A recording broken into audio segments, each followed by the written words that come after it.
नमस्कार, आप सभी दर्शकों का सल्पांचल की ताजा खबरों के साथ पीबी न्यूज में स्वागत है। चलिए अब बढ़ते हैं खबरों की ओर।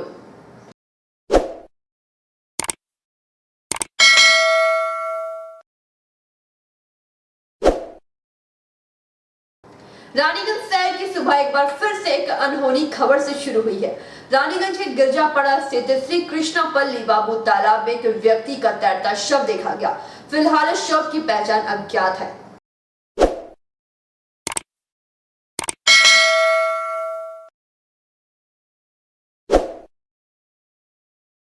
रानीगंज शहर की सुबह एक बार फिर से एक अनहोनी खबर से शुरू हुई। रानीगंज के गिरजापाड़ा स्थित श्री कृष्णापल्ली बाबू तालाब में एक व्यक्ति का तैरता हुआ लाश देखा गया, जिसने पूरे इलाके में खलबली मचा दी। पानी में फूलने की वजह से लाश की पहचान नहीं हो पा रही है। इसके साथ ही यह भी साफ हो जा रहा है कि लाश आज की नहीं बल्कि पुरानी है, जो पानी में डूबे रहने की वजह से फूल चुकी है। स्थानीय रहने वाले गोपाल ने कहा कि आज सुबह जब वह अपने काम से बाहर जा रहे थे, तभी उनकी नजर तालाब में तैर रही लाश पर पड़ी, जिसके बाद उन्होंने तुरंत रानीगंज थाने में खबर दी। घटनास्थल पर पहुंची पुलिस ने शव को बाहर निकालकर पोस्टमार्टम के लिए आसनसोल जिला अस्पताल भेज दिया है। इसके साथ पुलिस यह पता लगाने की कोशिश कर रही है कि आखिर यह व्यक्ति कौन है और आखिर इस तालाब में उसकी लाश कैसे पहुंची।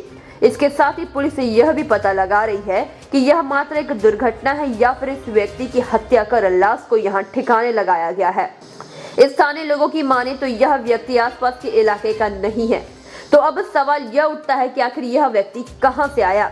इसी गुत्थी को सुलझाने में पुलिस को थोड़ी मेहनत जरूर करनी पड़ेगी।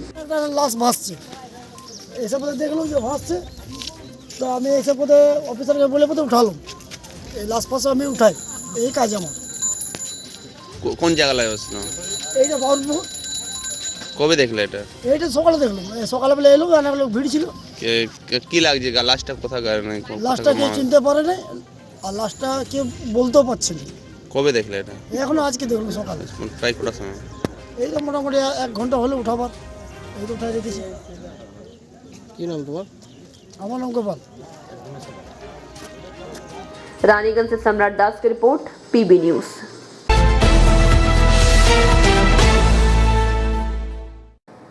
दुर्गापुर के विधान नगर के एक निजी स्कूल में परीक्षा देकर घर जाते समय 9वीं कक्षा का छात्र उत्सव चक्रवर्ती स्कूल के बाहर बेहोश हो गया, जिसके पश्चात उसे अस्पताल ले जाया गया, जहां डॉक्टरों ने उसे मृत घोषित कर दिया।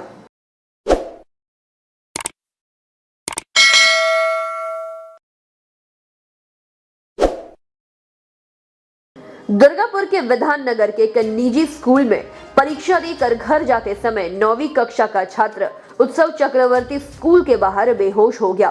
स्कूल के बाहर छात्रों ने देखकर स्कूल प्रबंधन को इसकी जानकारी दी। स्कूल प्रबंधन की ओर से बच्चे को उठाकर दुर्गापुर अनुमंडल अस्पताल ले जाया गया और डॉक्टरों ने उसे वहां मृत घोषित कर दिया। इसके बाद स्कूल की तरफ से ही परिवार के लोगों को जानकारी दी गई। परिवार के लोग सुनते ही घटनास्थल पर पहुंचे। घटना के बाद मृतक छात्र की मां और दादा शोक में डूब गए हैं। उन्होंने दुर्गापुर अनुमंडल अस्पताल के सीसीयू विभाग में उसे भर्ती कराया। इस घटना पर मातम सा छाया हुआ है। विधान नगर अस्पताल के सुपर विधान मंडल ने बताया कि स्कूल के बाहर बच्चा खड़ा था ऑटो के लिए, तभी अज्ञात अवस्था में गिर गया। घटनाते बाच्चाटी क्लास 9 पढ़े, खूबी वेदनादायक घटना। ও স্কুল থেকে বেরিয়ে স্কুলের সাইডের রোড থেকে এই পারে রোডে এসে দাঁড়িয়েছে, হঠাৎ করে মাথা ঘুরে পড়ে যায়। পড়ে গিয়ে একটা ক্লাস 9 পড়া ছিল, হার্ডলি বয়স 15 বছর। সাথে সাথে আমাদের সেন্ট স্কুলের মাস্টারমশাইরা, ফাদার্স নিজেরা এসে এখানে যখন নিয়ে আসে, ব্রড ডেটে এসে এখানে পৌঁছায়। আমি এই ঘটনা শুনেই দৌড়ে এখানে এসেছি। সান্ত্বনা দেওয়ার কিছু নেই বাবা মাকে, বাবা এখানে বসেই আছেন, বড় প্যাথেটিক। মাও অসুস্থ হয়েছে, মাকেও ভর্তি করা হয়েছে। হ্যাঁ, দাদু ঠাকুমা দাদু বাড়িতেই আছে।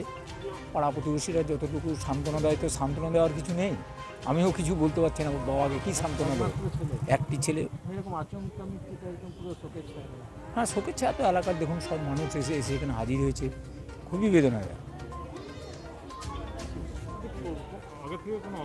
না না কোনো কিছু না, ক্লাস 9-এ পড়ে স্কুলে এসছে, স্কুল করে সব ছেলের সাথে যেমন হয় ছুটি হলে বাচ্চারা হই হই করতে বেরোয়, সেরকমভাবে বেরিয়েছে। রোডের ওই পারে একটি ঝন্টু বলে ছেলের দোকান আছে, সেই দোকানের কাছে গিয়েই মাথা ঘুরে পড়ে যায় সঙ্গে সঙ্গে ওখানকার যারা সিকিউরিটি ছিল মাস্টারমশাই খবর পেয়ে দৌড়ে আসেন, সঙ্গে সঙ্গে অটো করে নিয়ে এখানে হসপিটালে নিয়ে যাওয়া, সাব ডিভিশন হসপিটাল, ওখানে হার্ডলি 2 মিনিটেরও রাস্তা নয়। ওইটুকু সময়ের মধ্যেই এই দুর্ঘটনা ঘটে যায়। না, এটা তো ধরুন পোস্টমর্টম না হওয়া অবধি তো বোঝা যাবে না। এবার ডাক্তারবাবুরা বলবেন কি হয়েছিল, পোস্টমর্টম হলে তখন এটা বোঝা যাবে। আর ব্লড ডেট যখন এসছে পোস্টমর্টম তো হবে। কোন স্কুলে পড়তো বাচ্চাটা? সেন্ট জেভিয়ার্স স্কুলে পড়তো, পাশেই তো, হাউজিং তো আমার তার পাশেই। আপনার নাম বলুন। আমার নাম দীপেন মাঝি, 26 ওয়ার্ডের কাউন্সিলর। और उसके बाद उसे स्कूल की ओर से अस्पताल ले जाया गया, जहां डॉक्टर देखते ही उसे मृत घोषित बताया और कहा कि जब तक पोस्टमार्टम नहीं होता है तब तक जानकारी नहीं मिल पाएगी कि बच्चे का क्या हुआ था। সেটা খুব ভালো ছিল, সবসময় ফিউচারের জন্য এখন থেকে রেডি হয়েছিল আর কি, যে ইন ফিউচার আমি ক্লাস 11-12 সেন্ট জেভিয়ার্সে পড়াশুনো করব, সেন্ট জেভিয়ার্স থেকে আরও কোথায় কি হব না হবে এখন থেকে ও মনে মনে সব প্ল্যানিং, ওর মা সবসময় এটাই ফোনে বলতো যে কি করবে না করবে, কম্পিউটারের দিকে ওর বেশি ইন্টারেস্ট, কম্পিউটার নিয়ে পড়লে ওর ফিউচার ভালো হবে। তো এইসব নিয়ে সবসময় আমাদের মধ্যে আলোচনা হতো। রাত জেগে করতো, মানে যখন পরীক্ষা থাকতো তখন কি হওয়ার ছিল সেটা এখন থেকে বলেনি, কিন্তু মানে হ্যাঁ ভালো ছিল, কিছু একটা হওয়ার মতো, মানে সেরকম ছেলেই ছিল যে ফাঁকি মরবো ওই টাইপের ছেলে ছিল না। আজকে আমি শুনলাম যে হঠাৎ একটা ছেলে পড়ে গেছে, তারপর ওর একটা বান্ধবীকে, ওর বন্ধুকে ফোন করার পর জানতে পারি যে আমাদের ছেলের বন্ধু উৎসব, এরা একই টিউশনসে করে, দিয়ে শুনলাম যে ডেথ। কী করে হয়েছে না হয়েছে কিছুই সেরকম একমাত্র ছেলে ছিল। হ্যাঁ খুবই মর্মান্তিক, মানে এটা প্রত্যেকটা বাবা মায়ের হয়তো অন্ধকার জগৎ হয়ে যায়। হ্যাঁ এটা নিয়ে আর কিছু কী বলবো, কিছু বলার। আমার নাম শাহিনা বানু হক। কি নাম তার? সব চক্রবর্তী। কি হয়েছিল ঘটনাটা যদি একটু বলেন। আমি ডিটেলস জানি না, তো আমাকে খবর দিয়েছে 11টার সময়, কি খবর পেলেন? বলে তাড়াতাড়ি আসতে অজ্ঞান হয়ে গেছে। কোথায় হয়েছিল এটা? সেন্ট জেভিয়ার্স স্কুলের সামনে। আচ্ছা, স্কুলে কারোর সাথে কথা বলেছেন? না আমি তো বলিনি, আর অন্য লোক সব আছে তারা হয়তো বলেছে। স্কুল কি বলছে? সেটাও আমি সঠিক জানি না কিচ্ছু, আমি একদম এই ব্যাপারে একদম কিচ্ছু। বাচ্চাটা কিসে যাতায়াত করে স্কুলে? ওদের অটো বলা আছে, অটো। তারপর কি শুনলেন? বললো অজ্ঞান হয়ে গেছে, তাড়াতাড়ি হসপিটালে আসতে হতে হসপিটালে নিয়ে গেছে। হাসপাতালে এসে কি শুনলেন? হাসপাতালে এসে শুনলাম ডেথ হয়ে গেছে। ও কি কোনো অসুস্থতা ছিল আগে? না না, আগে কোনো অসুস্থতা ছিল না। পড়াশোনায় কেমন ছিল? খুব ভালো স্টুডেন্ট ছিল। মানে আপনারা ভাবতেই পারছেন না এখনো? না না, এটা তো অপসাত, এটা চিন্তার বাইরে। আপনি বাচ্চার কে হন? আমি ওর ছোটো দাদু। আপনার নাম? আমার নাম পরমানন্দ চক্রবর্তী। কীভাবে গিয়েছিল? বাচ্চাটা একটা বাচ্চা এসেছিল আপনার ব্রডডের হিসাবে, বাচ্চাটা ওই সেন্ট জেভিয়ার্স স্কুলে পড়তো। তা আমরা যেটা বলছি যে বাচ্চাটা নাকি ওই ওখানে স্কুলেই কোথাও একটা পড়ে গেছিলো, পড়ে গিয়ে পরে হঠাৎ করে কত হয়ে গেছিলো আর কি। তো আমাদের এমার্জেন্সিতে ছিল, এমার্জেন্সিতে যখন এসছে তখন ডাক্তারবাবু তাকে মৃত বলে ঘোষণা করেছে।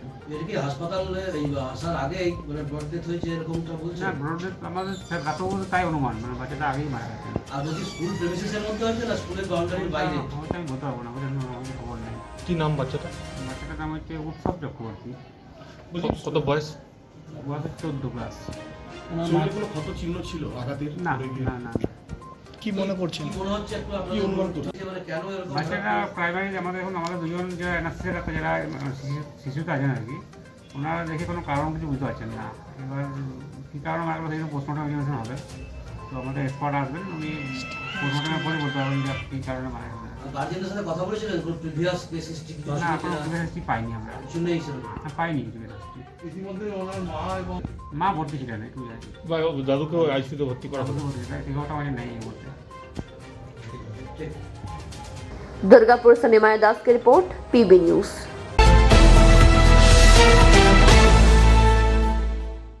फिलहाल लेते हैं छोटा सा ब्रेक।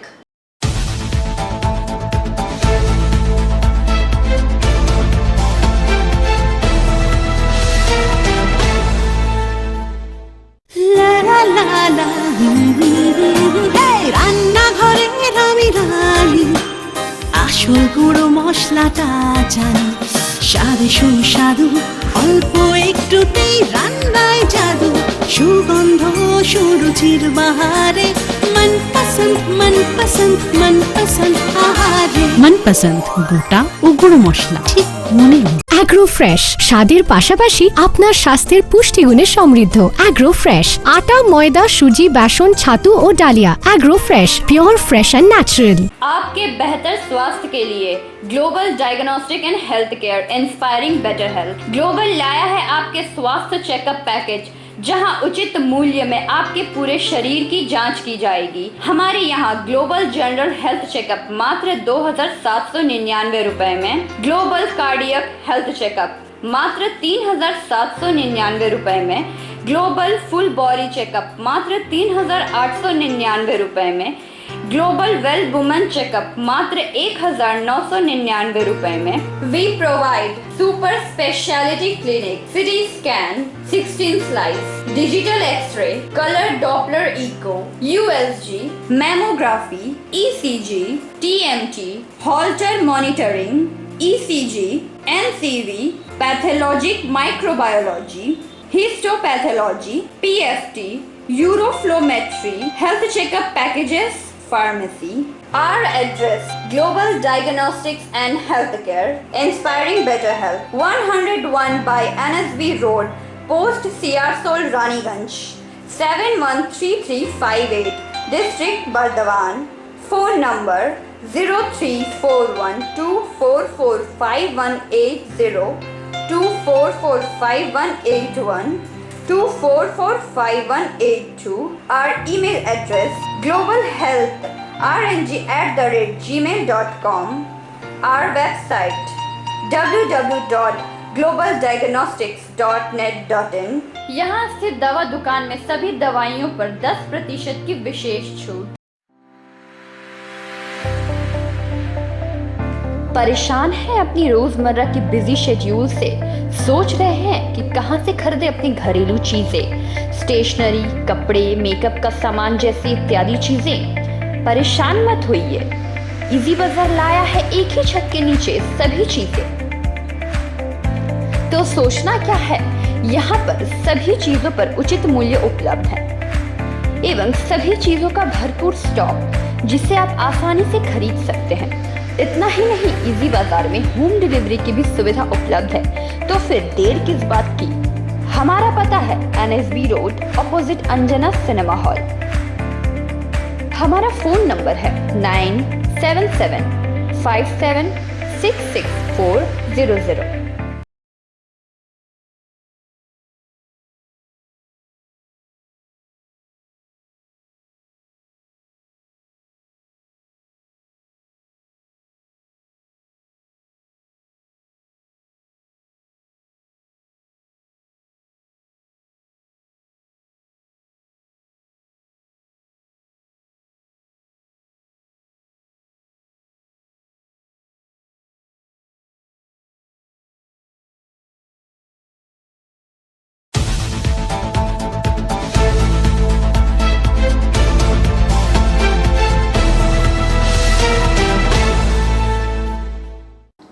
ब्रेक के बाद आप सभी दर्शकों का स्वागत है और मैं हूं आपके साथ प्रिया।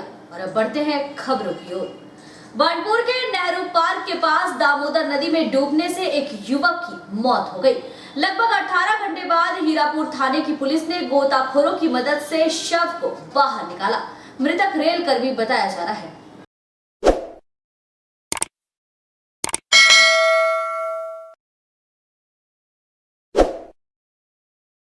बानपुर के नेहरू पार्क के निकट रविवार को दामोदर नदी में पैर फिसलने से एक रेल कर्मी युवक की डूबने से मौत हो गई, जिसका शव लगभग 18 घंटे के बाद सोमवार को हीरापुर पुलिस ने गोताखोरों की मदद से नदी से निकाला। मिली जानकारी के अनुसार मृत युवक की पहचान रेलकर्मी डुरान कॉलोनी निवासी वकार जावेद के रूप में हुई है। वकार अपने पिता की मौत के बाद अनुकंपा के आधार पर रेलवे में नौकरी पाया था। वर्तमान में वो अंडाल स्टेशन अंतर्गत कार्यरत था। घटना की जानकारी देते हुए मृतक के दोस्त शहनवाज आलम ने कहा कि वकार जावेद अपने कुछ दोस्तों के साथ लोको मैदान में क्रिकेट मैच देखने गया था, लेकिन पूरा मैच ना देखकर वो नेहरू पार्क घूमने चला गया। वहां एक लकड़े के पुल का निर्माण चल रहा था। वकार उस पुल को पार करना चाह रहा था। जब स्थानीय लोगों और उसके दोस्तों ने मना किया तो वो रुक गया। इसके बाद वो पुल के नीचे उतर गया और उसका पैर फिसलने लगा, जिससे वो नदी में डूब गया। वकार अपने मां के साथ डुरान कॉलोनी में रहता था, जबकि उसका पूरा परिवार भागलपुर में रहता है। पुलिस ने शव को बरामद कर पोस्टमार्टम के लिए आसनसोल जिला अस्पताल भेज दिया है। पोस्टमार्टम के बाद शव को भागलपुर ले जाया जाएगा। पहुंचे यहाँ पहुंचे ना, डायरेक्ट घर से डायरेक्ट यहीं आए? नहीं, डायरेक्ट हम लोग पहले गए लोको ग्राउंड में खेला देख रहे थे। तो वहाँ से खेला देखे नहीं, बोला चलो हम लोग खेला देखेंगे। बोला नहीं चलो ना, थोड़ा घूम के आते हैं। हम लोग कहाँ जाएगा, बोला चलो ना। फिर वही नेहरू पार्क के पीछे ले गया, वहाँ एक लकड़ी का ब्रिज बन रहा था। अच्छा। तो ब्रिज में थोड़ा सा हम लोग गए, दोनों हम 4 लड़का थे। उसके बाद वहाँ से निकल के बोला चलो ना पार करेंगे हम लोग। बोले पार मत करो भाई, मेरे वहाँ का लोकल आदमी मना किया, हम लोग मना किया, दोस्त लोग पार करना सही नहीं है। तो चल फिर पार नहीं करेंगे, कम से कम वहाँ पर कोने में रहेंगे, कॉर्नर पर। तो वहीं पर वो मतलब कि हल्का सा भेजने के लिए गया था। वो एक टीला, छोटा टीला था, टीला तो लगा स्लिप कर गया। स्लिप किया? एक बार स्लिप किया तो उठा, फंस रहा था। हम लोग हाथ दिखा रहा, देखो हम यहाँ पर आ गए। हम लोग मना कर रहे तो समझ जा भाई, वहाँ मत जा। उसके बाद ही मतलब कि फिर थोड़ा देर के बाद वहाँ से फिर दोबारा स्लिप। आसनसोल से संतोष मंडल की report, PB news.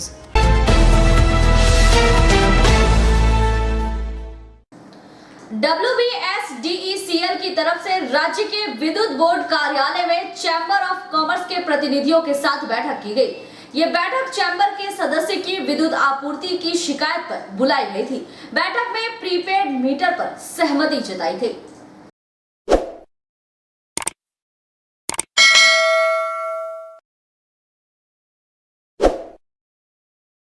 Waste Bengal state electricity distributor corporation limited के क्षेत्रीय प्रबंधक दयामय श्याम ने कल्याणपुर स्थित राज्य विद्युत बोर्ड कार्यालय में सोमवार को विभिन्न चैम्बरों के पदाधिकारियों के साथ बैठक की।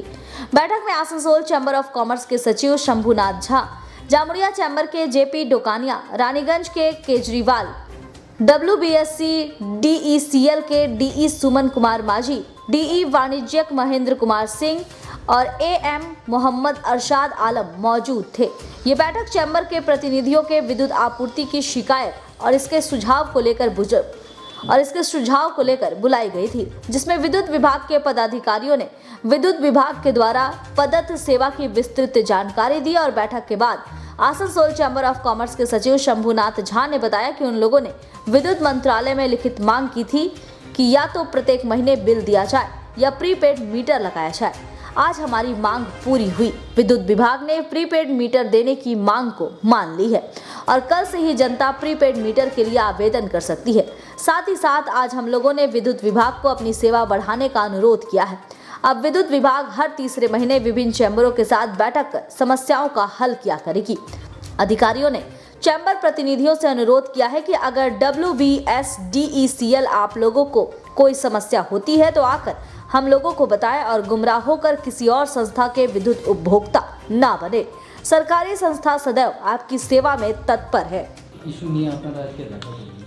আজকে আমাদের এখানে RM সাহেব আজকে ডেকেছিলেন বিদ্যুৎ বিভাগের প্রত্যেকটি চেম্বারের রিপ্রেজেন্টেটিভ ডেকেছিলেন। তো আসানসোল চেম্বার অফ কমার্স থেকে আমি নিজে এসেছিলাম।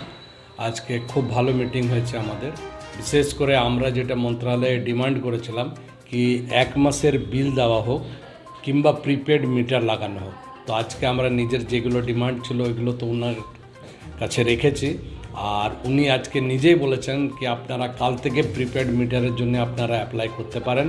আমরা যত শীঘ্র হবে আপনাদের প্রিপেড মিটার লাগাবার ব্যবস্থা করব। তো এর জন্য আমরা খুবই আনন্দিত আছি আর ওনাদের ধন্যবাদ জানাচ্ছি কি এই প্রিপেড মিটারের যে আমাদের ডিমান্ড ছিল ওটা পূর্ণ হলো। আর এতে যত বিদ্যুতের উপভোক্তা আছে সবাই এতে লাভ হবে সবার। এটা শুধুমাত্র ব্যবসায়ীদের জন্য না आम नागरिक हम लोग को बुलाया था कि भाई आप लोग का इलेक्ट्रिक लेके कोई भी कंप्लेन हो, कोई सुझाव हो तो आप लोग बताइए। तो हम लोग का जो भी कंप्लेन वगैरह था हम लोग दिए हैं। मेन तो क्या है कि भी लोग का फ़ोन उठता नहीं है टोल फ्री नंबर में, उसका भी ये लोग सॉल्यूशन दिए हैं। अभी मिस कॉल का भी सॉल्यूशन है, और भी बहुत सा ऐप ये लोग का है जो कि अभी काम कर रहा है, जिसका जानकारी आदमी को नहीं है। और पहले से तो सर्विस अच्छा हुआ ही है ये लोग का, इसमें कोई दो मत है नहीं। आपका नाम पड़े? Jayprakash Dokania, president Jamui chamber of commerce. Asansol से संतोष मंडल की रिपोर्ट, पीपी न्यूज़।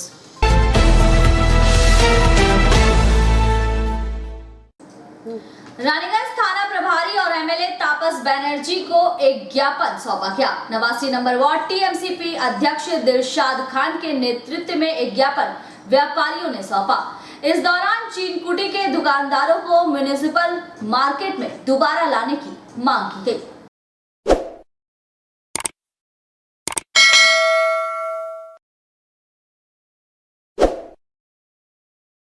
आसनसोल नगर निगम के 89 नंबर वार्ड टीएमसीपी अध्यक्ष दिलशाद खान के नेतृत्व में रानीगंज के व्यापारियों की तरफ से रानीगंज थाना और विधायक तापस बनर्जी को एक ज्ञापन सौंपा गया। इस ज्ञापन में मांग की गई है कि कोरोना महामारी शुरू होने से पहले रानीगंज के सभी दुकानदार म्युनिसिपल मार्केट में अपनी सब्जी की दुकान लगाते थे, पर कोरोना वायरस शुरू होते ही लोगों की सुरक्षा को ध्यान में रखते हुए कुछ दुकानदारों को किसान शॉप तो कुछ को चीन कोठी स्थानांतरित किया गया था। हालांकि काफी हद तक कोरोना महामारी पर लगाम लग चुका है, लेकिन इसके बावजूद भी चीन कोठी में लगाए जा रहे सब्जी की दुकान वापस अपने स्थान पर नहीं लौटी है, जबकि किसान शॉप के पास बैठने वाले दुकानदार म्युनिसिपल मार्केट में फिर से अपनी दुकान लगाने लगे हैं।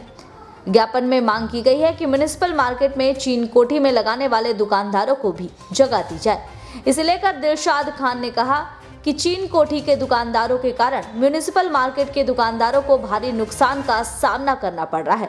चीन कोठी के दुकानदार रात 2 बजे से ही अपनी दुकानदारी शुरू कर देते, होलसेल रेट पर अपना सारा सामान बेचकर सुबह 8 बजे फिर से म्युनिसिपल मार्केट आकर अपना बचा खुचा सामान भी बहुत कम कीमत पर बेचकर ये लोग चलते बनते हैं, जिससे यहाँ दूसरे दुकानदारों को नुकसान हो रहा है। इसके साथ ही उन्होंने चीन कोठी के दुकानदारों से अपील करते हुए कहा कि वो फिर से म्युनिसिपल मार्केट आकर अपनी दुकान लगाए।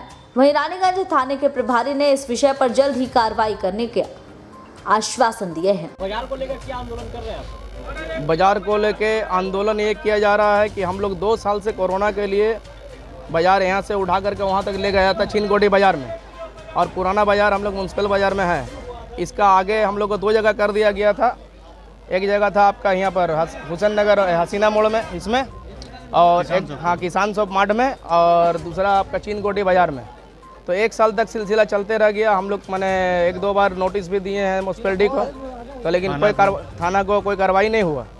फिर दोबारा हम ये सब एमएलए ऑफिस में भी जमा दिए हैं, प्लस थाना में भी दिए हैं। हम लोग का दाबी ये है कि बाजार को एक जगह कर दिया जाए। पहले बाजार हम लोग का मेन म्युनिसिपल मार्केट में था बाजार, ठीक है। कोरोना का जिस टाइम में प्रकोप बढ़ गया था, उस टाइम में बाजार को यहाँ से उठा करके 2 जगह कर दिया गया था। एक जगह कर दिया गया था यहाँ पर बेलगाछ के पास, और दूसरा चीनकोठी मोड़ में कर दिया गया था। बेलगाछ से हम लोग 6 महीने के बाद दुकान उठा करके अपना पुराना बाजार में ढुक गए, लेकिन चीनकोठी वाला बाजार अभी तक नहीं आया। तो क्या आप लोगों का दावी यही है कि चीनकोठी वाला भी इस बाजार पे आ जाए? हाँ, हम लोग पुराना बाजार में सब एक जगह मिल के दुकानदारी करने वाला है। अच्छा, उन लोगों को वहाँ का दुकानदारी करने में आप लोगों को क्या प्रॉब्लम है? प्रॉब्लम यही है कि देखिए वहाँ पर सुबह को टाइम में 2 बजे से पैकारी बिकता है, 2 बजे रात से, और वो लोग 5 साल आंदोलन चल रहा है कि बाजार को 2 जगह डिवाइड हो गया, उसको एक जगह करने का आंदोलन चल रहा है। इस आंदोलन इसी वजह से चलाया जा रहा है कि बाजार कोविड-19 की वजह से 2 जगह को डिवाइड किया गया था। एक जगह चीनकोठी मोड़ में किया गया था, और एक जगह अंजुमन प्रॉपर्टी नियर किसान शॉप के पास किया गया था। उसके अलावा वहाँ साल भर वहाँ पे था, तो 6 महीने के बाद वहाँ को उठ के यहाँ कन्वर्ट, जो ओरिजिनल बाजार जहाँ पे है म्युनिसिपल कॉर्पोरेशन अंडर में आता है, ये बाजार में आ गया। तो यहाँ का दुकानदार था, लेकिन चीनकोठी मोड़ का अभी भी वहाँ पे बैठा हुआ है। हालांकि उसको कोई वहाँ बैठने का ऐन नहीं है। आप लोग क्या दावी है? हम लोग का कहना बस यही है कि बाजार को एक जगह कर दिया जाए, या फिर अगर एक जगह नहीं हो रहा है तो एक जगह लगाया जाए। जैसे कि आज बाजार पे आप लोग दुकानदारों से क्या उम्मीद रखते हैं? उम्मीद यही रखते हैं कि लोग समझेगा, तकलीफ को समझेगा, अपना भाईचारा को बनाए रखेगा। वहाँ पे लगा के कोई फ़ायदा नहीं है। तो आपका रेलवे प्रॉपर्टी है, वहाँ बैठ के कुछ होने वाला नहीं। तो हमसे यही उम्मीद करते हैं कि आप लोग वहाँ से उठकर जो आपका ओरिजिनल जहाँ भाईचारा है वहाँ आ जाए। आपका कहने का मतलब है कि दो जगह डिवाइड होने के बाद दुकानदारी पे इफेक्ट आ रहा है। बहुत ज़्यादा इफेक्ट आ रहा है। यहाँ देखिए सब कैसे मर रहे हैं। यहाँ पर सबका लगा बच्चा औलादे सब मर रहा है। पढ़ाई लिखा है, कोरोना महाकाली की वजह से सबका हालत ख़राब है। तो इस हालत को और ना ख़राब किया जाए, और हमारा थाना प्रशासन से भी मुझे उम्मीद है कि इसमें स्टेप लेंगे, और म्युनिसिपल कॉर्पोरेशन से भी मेरा उम्मीद है कि इस मामले में वो ज़्यादा ध्यान देंगे, क्योंकि ये मामला कुछ छोटा मामला नहीं है, ये बड़ा मामला है और एक बाजार एरिया का मामला है। तो ये बाजार एरिया पूरा रानीगंज को कवर करता है। तो हमसे उम्मीद है म्युनिसिपल कॉर्पोरेशन से और हमारा थाना प्रशासन से, एमएलए साहब से हमारा उम्मीद है कि बाजार का मामला में ज़्यादा से ज़्यादा ध्यान दिया जाए, यहाँ का आवाम पे ध्यान दिया जाए और काम को आगे बढ़ाया जाए। मेरा नाम हुआ दिलशाद खान। रानीगंज से सम्राट दास की रिपोर्ट, पीबी न्यूज़।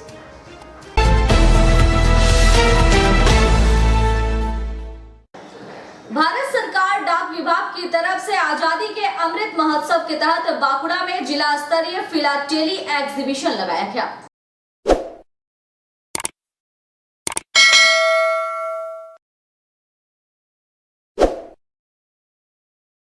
भारत सरकार डाक विभाग की तरफ से जिला स्तरीय virtual philately exhibition Bankura Edward memorial hall में आयोजित किया गया। आज़ादी के 75वें साल पूरे होने के उपलक्ष्य पर आज़ादी के अमृत महोत्सव के तहत बांकुड़ा जिला में हस्तशिल्पी 2 डाक टिकट का उद्घाटन किया गया। टेराकोटा, मिट्टी का घोड़ा और Bishnupur Baluchi sari. Postmaster general south Bengal regional Shashi Shalini Kujur ने कहा कि बांकुड़ा जिला में आर्ट कल्चरल को और भी ज़्यादा प्रचार करने के उद्देश्य से बांकुड़ा के बालूची टेराकोटा स्पेशल कवरेज के माध्यम से सारा भारत सहित विश्व के दरबार में पहुंचाने के लिए वर्चुअल माध्यम से कार्यक्रम आयोजित किया गया।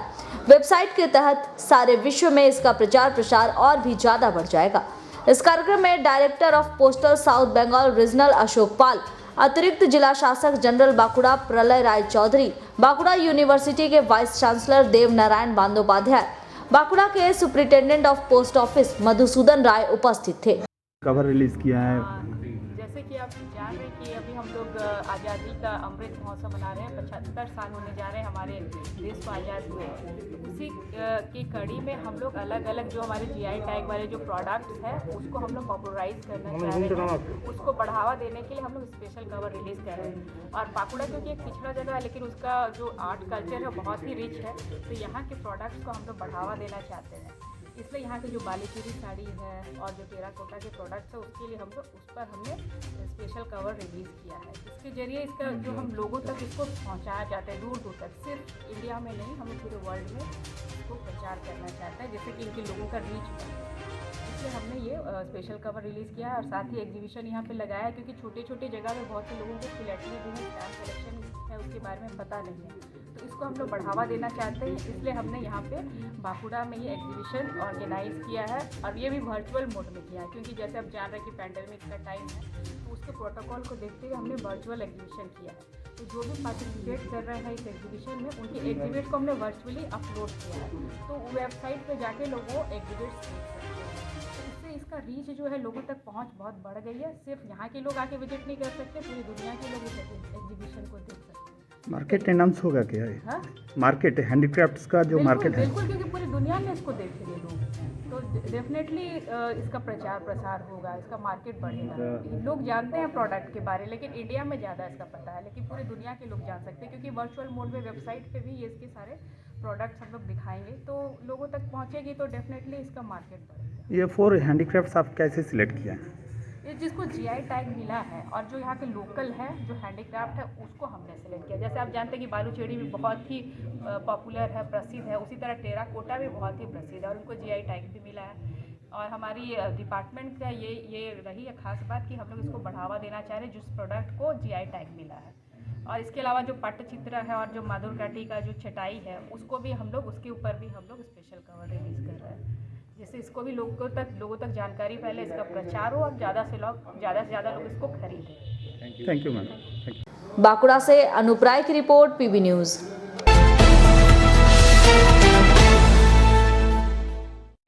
रानीगंज के नूपुर ग्राम स्थित पोस्ट ऑफिस मैदान में कामरेड नेता उदयपाल की याद में एक स्मरण सभा का आयोजन किया गया।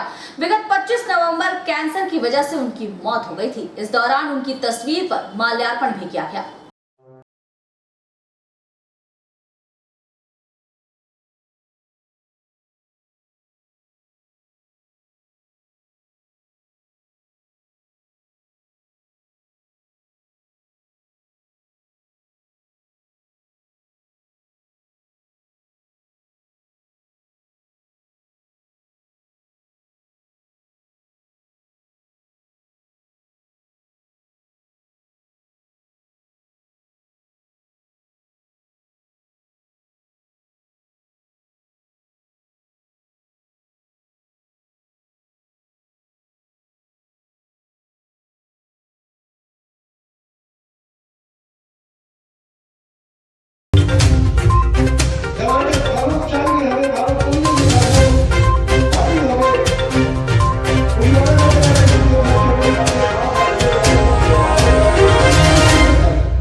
উদয়, কোথাও কীর্তন হচ্ছে কে যাবে না উদয় যাবে, যে কোনো কাজে ও পিছপড়ে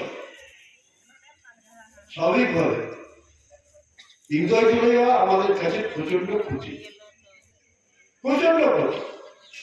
এইরকম একটা সময় যেখানে প্রতিনিয়ত হচ্ছে নানা রকম আইন কানুন পাল্টে কি কেন্দ্রীয় সরকার কি রাজ্য সরকার মানুষকে বঞ্চিত করছে, মানুষকে একটা জায়গায়। আর লড়াইটা এত সহজ না। একটু আগে আমরা একটা মিটিং এ ছিলাম, সেখানে এক নেতৃত্ব আমাকে ডেকেছিলেন, ডেকে বললেন যে সারাক্ষণ নীতিনিষ্ঠ আচরণ করাটাই আমাদের মূল কাজ। নীতিনিষ্ঠ আচরণ করা, নীতিনিষ্ঠ আচরণ করা মানে আপনাকে নিরপেক্ষ থাকতে হবে। আমি কোনো একটা দিকে বেশি ঝুঁকে আছি, কোনো একটা দিকে আমি একটু বেশি হেলে আছি, কোনো কারণ নেই, কোনো নীতি নেই, কোনো আদর্শ নেই, কিন্তু আমি কোনো একটা দিকে ঝুঁকে আছি। কেন থাকবো ঝুঁকে? আচ্ছা, কারা ঝুঁকে থাকে? যাদের শরীর মেরুদণ্ড সেইভাবে সুস্থ হতে পারে না। একটা বয়সের পর মানুষ সামনের দিকে ঝুঁকে থাকে।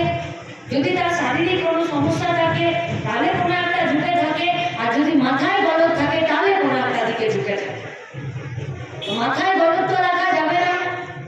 উদয় দ্বারা যে লড়াইয়ে, যে নীতিতে, যে আদর্শে তারা কাজ করেছে, সেই লড়াই, সেই নীতি, সেই আদর্শ কিসের জন্য?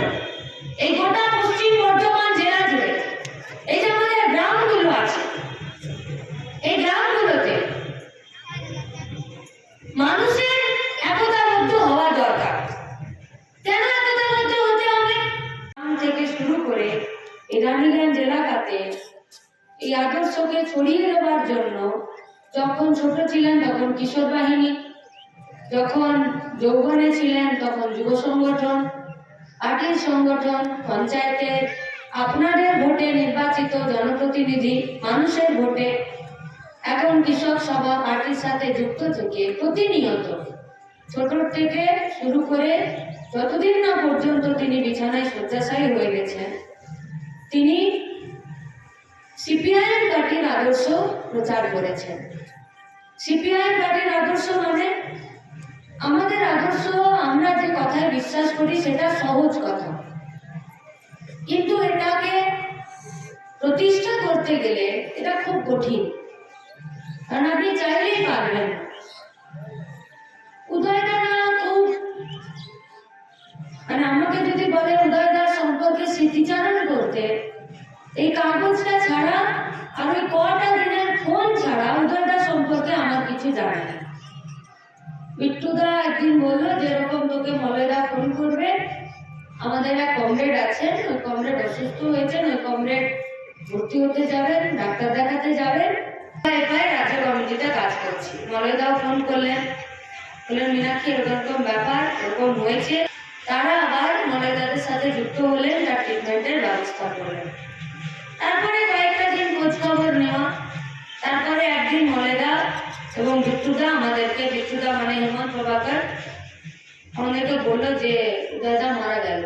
রুনু দত্ত তিনি যা বলেছেন, এই 3-4টেকে একসাথে করে নিয়ে দেখলাম যে সিপিআইএম এর লাল ঝান্ডা আদর্শ যারা প্রচার করেছে, যারা আপোষ করেন, যারা ভয় করেন, যারা এই পরিবেশটাকে, এই সমাজটাকে পাল্টে দেওয়ার জন্য প্রতিনিয়ত লড়াই।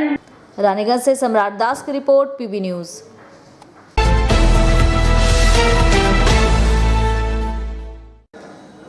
सेल और आरआईएनएल की तरफ से आगामी 16 दिसंबर को हड़ताल की घोषणा की गई है। इसे लेकर बानपुर के इस्को इस्पात संयंत्र रेल गेट के सामने वामपंथी श्रमिक संगठन की तरफ से विरोध सभा की गई। सभापति एवं आमार प्रिय कमरेड एवं सेल आईएसपी कारखानार आमार मजदूर भाइरा, आपनारा दीर्घक्षण शुनेছেন যে আমরা আজকে এখানে এই টানেল গেটের সামনে আপনাদের কাছে সিআইটির পক্ষ থেকে কি বার্তা নিয়ে এসেছি। আপনারা এতক্ষণের মধ্যে আপনারা নিশ্চয়ই বুঝতে পেরেছেন, যাদের কান পর্যন্ত আমাদের বক্তা যারা বলেছেন তাদের বক্তব্য পৌঁছেছে, যে আগামী 16ই ডিসেম্বর সেলের সমস্ত ইউনিট এবং খনিগুলোতে CI2 ডাকে, অন্তত এখনো পর্যন্ত CI2 ডাকে আমরা সার্বিক ধর্মঘট করতে চলেছি। এখন এই ধর্মঘটের ডাক আমরা কেন দিলাম এবং ধর্মঘট পর্যন্ত ডাক পর্যন্ত আমাদের কেন পৌঁছাতে হলো সে ব্যাখ্যা আমাদের পূর্ববর্তী বক্তারা রেখেছেন। আমি যেটা বলতে চাইছি এখানে যে এখানে আমাদের যে ফ্লেক্স রয়েছে, ধর্মঘটের ফ্লেক্স, তাতে একটা কথা পরিষ্কারভাবে হিন্দিতে লেখা রয়েছে, যেটা আগামী দিনে বিভিন্ন গেটের মধ্যে যে বাংলাতে ফ্লেক্স থাকবে তাতেও আপনারা দেখতে পাবেন। আমরা যেটা বলতে চাইছি এখানে দুটো বিষয়, যে বৈষম্য এবং বঞ্চনা, এই বৈষম্য এবং বঞ্চনার বিরুদ্ধে স্থায়ী শ্রমিকদের সঙ্গে যে বৈষম্য এবং বঞ্চনা হচ্ছে, এবং তার সঙ্গে একটা বড় বিষয়, একটা অত্যন্ত গুরুত্বপূর্ণ বিষয়, সেটা হচ্ছে যে আমাদের যারা ঠিকাদার মজদুর ভাইরা রয়েছে সারা সেল জুড়ে আমাদের থেকে সংখ্যায় যারা বেশি, আপনারা যারা সেলে চাকরি করেন তারা স্থায়ী হোক বা অস্থায়ী হোক তারা এটা নিশ্চয়ই জানেন। सेल ISP का मजदूर वर्ग जो लाल झंडा का नीचे रहते हैं वो आपका सामने आज के इस समय पे अपने आप में हम जैसे ठगे हुए महसूस कर रहे हैं, जैसे हम महसूस कर रहे हैं कि हमारा जो पसीना का पैसा सेल मैनेजमेंट ने मार लिया, जैसे हमारा नौजवान कार्मिकों का पैसा सेल मैनेजमेंट मार लिया, उसके लिए हमारा भारी आक्रोश है। और इस लड़ाई के लिए जितना दूर जाना सकते हैं हम उतना दूर तक चलेंगे। साथ ही पिछले दिनों में हमारा जो मेमोरेंडम ऑफ अंडरस्टैंडिंग का साइन हुआ, उसमें से हमारे कुछ यूनियन साथी उसमें सही किए और एक यूनियन साथी छोड़ के हम खुद भी उसमें साइन नहीं किए। लेकिन आज का डेट में सारे भारत के पैमाने पर सेल कार्मिक, सेल मजदूरों और खास करके ठेका मजदूरों के अंदर में एक ऐसा भावना पैदा हो गया कि हम अपने आप को ठगे हुए महसूस। और इस बुलेटिन में फिलहाल इतना ही। आप देखते रहिए PB न्यूज। नमस्कार।